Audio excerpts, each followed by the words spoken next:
रसिकाचार्यों की भावना है कि हम चारों दुल्हा दुल्हन के जोड़ी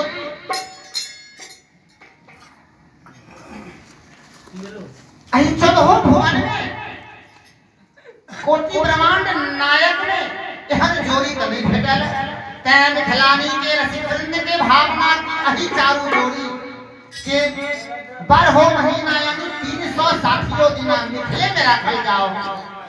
तो बोलिए मिथिला बिहारी सरकार की जय। कहे कहती से होला तो